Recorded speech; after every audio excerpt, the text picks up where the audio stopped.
Your fermenter isn't bubbling after 24 hours, even after adding nutrients, checking pH, and doing everything right. Yeah, I've been there too.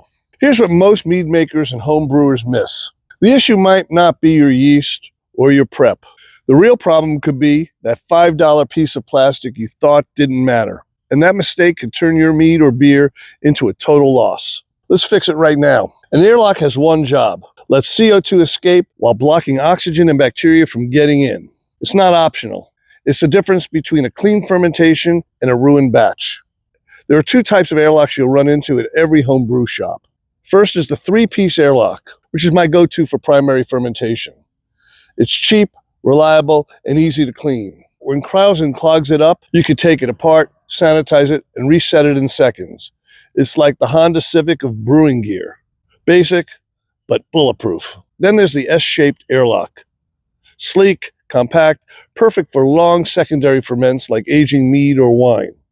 The big advantage, less surface area, so the liquid inside evaporates slower. But if foam gets in there, it's a nightmare to clean. It's great for calm conditions, but not built for high intensity.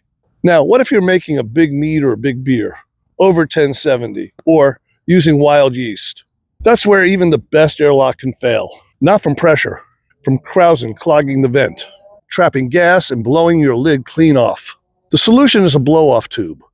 One sanitized hose running from the top of your fermenter into a jar of sanitizer on the floor. It vents foam, gas, and pressure safely. No clogs, no mess, no 3 a.m. disasters. I use one on every batch, or when I'm fermenting with an aggressive yeast and limited headspace.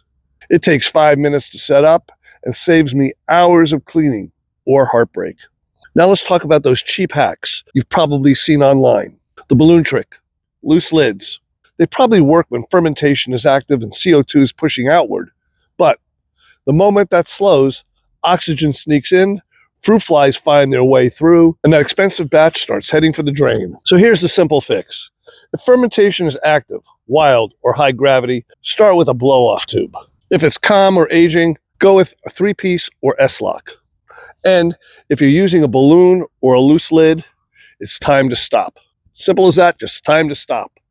Just spend the $5 and it will save your batch and your sanity. That tiny piece of gear is what turns sugar and yeast into something clean, flavorful, and worth sharing, instead of something you'll never want to taste again. If you want to see exactly what mead-making and brewing gear I use, check the description of the pinned comment for my full list. Most of it's easy to grab right off Amazon. If this helped, please like and subscribe for more real-world, no-fluff mead-making and brewing strategies that actually work.